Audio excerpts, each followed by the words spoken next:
Bismillahirrahmanirrahim. Assalamualaikum warahmatullahi wabarakatuh.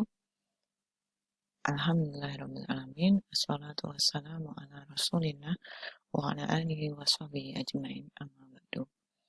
Alhamdulillah, pada video kali ini saya akan menjelaskan terkait akuntansi perusahaan dagang. Pada dasarnya, akuntansi perusahaan dagang itu tidak jauh berbeda dengan akuntansi untuk perusahaan jasa terkait dengan siklus akuntansi yang dilakukan.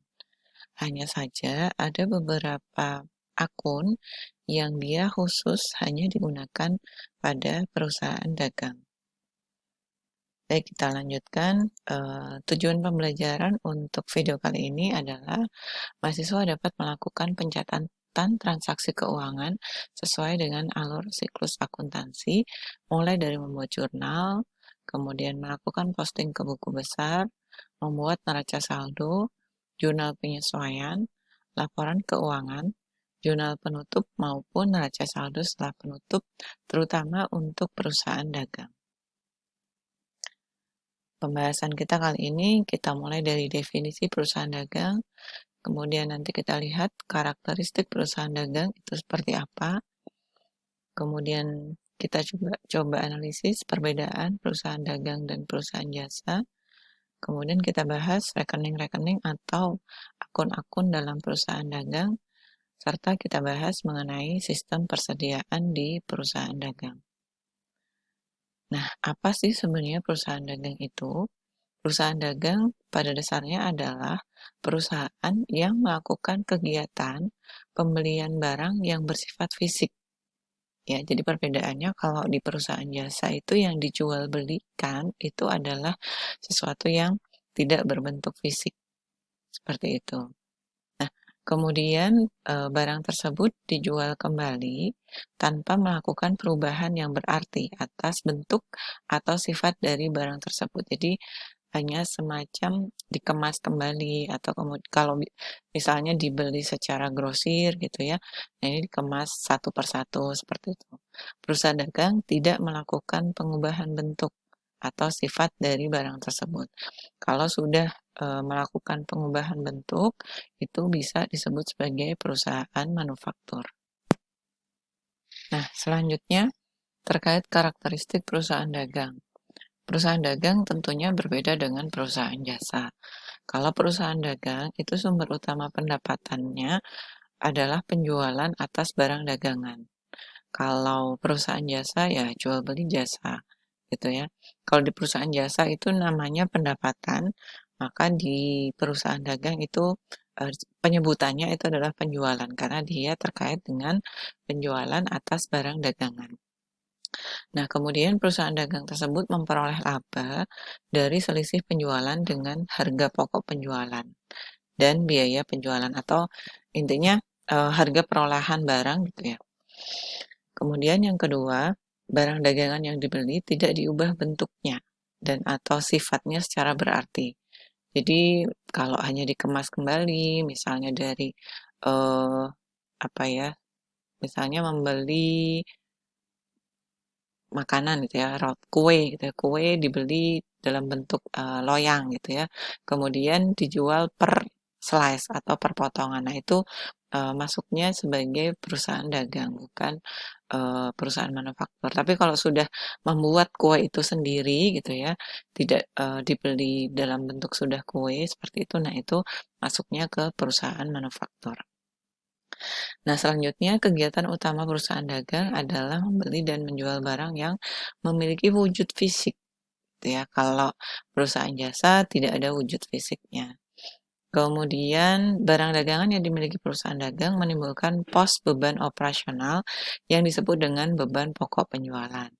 Biasanya, beban ini merupakan porsi yang cukup besar dibandingkan dengan seluruh beban yang terjadi. Intinya, beban pokok penjualan itu karena terkait dengan tadi perolehan barang.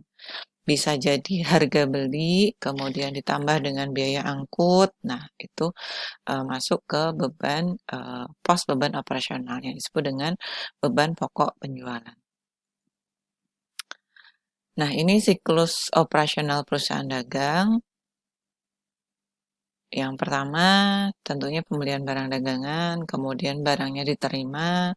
Nah, nanti ada penjualan. Nah, penjualan ini bisa penjualan tunai ataupun penjualan kredit. Nah, kalau dia penjualan tunai, maka perusahaan bisa langsung menerima kas. Sementara kalau penjualan kredit, itu perusahaan akan memiliki aset namanya piutang dagang.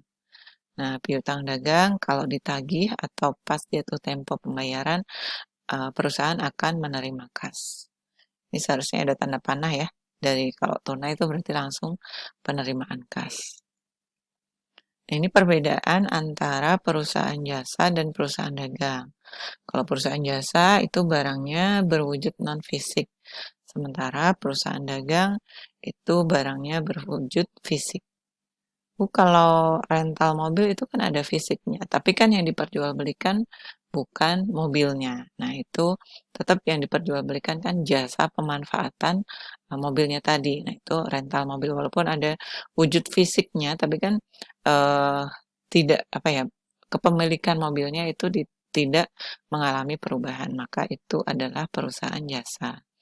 Kemudian yang selanjutnya, untuk perusahaan jasa ini dalam laporan keuangan tidak terdapat akun persediaan dan beban pokok penjualan. Sementara kalau di perusahaan dagang itu pasti ada di laporan keuangannya ya, itu ada akun persediaan dan beban pokok penjualan. Kemudian kalau perusahaan jasa tentunya kegiatan utamanya adalah menjual jasa.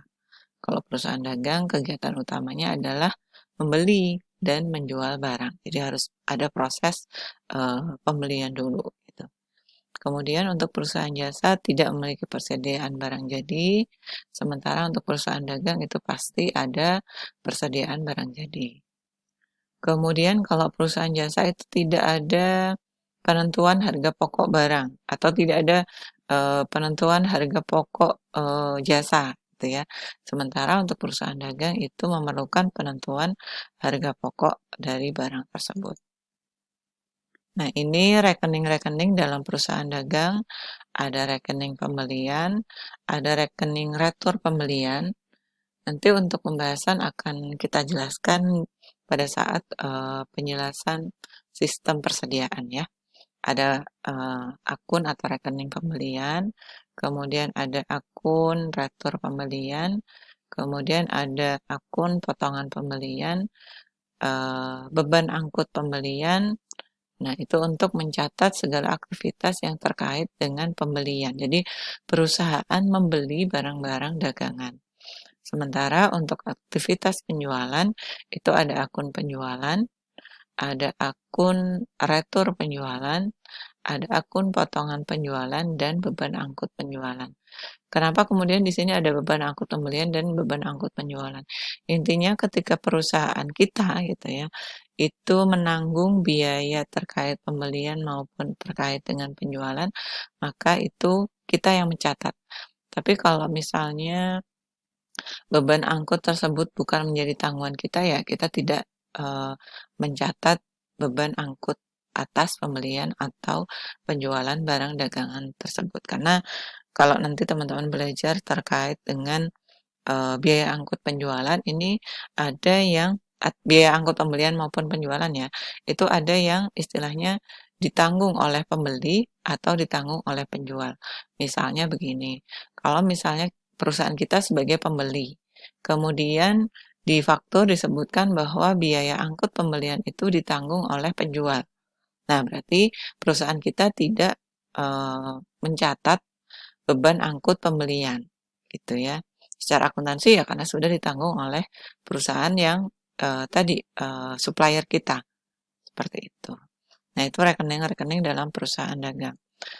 Selanjutnya terkait laporan keuangan dalam perusahaan dagang ya, itu ada laporan laba rugi sama sebenarnya sama dengan perusahaan jasa, ada laporan laba rugi, ada laporan perubahan modal atau perubahan ekuitas, laporan posisi keuangan atau neraca, laporan arus kas, dan catatan atas laporan keuangan. Nah, itu intinya sama laporan keuangan di perusahaan jasa dan perusahaan dagang. Nah, untuk sistem persediaan insya Allah akan kita bahas tersendiri nanti di video penjelasan selanjutnya. Semoga bermanfaat. Bila taufik wal hidayah. Assalamualaikum warahmatullahi wabarakatuh.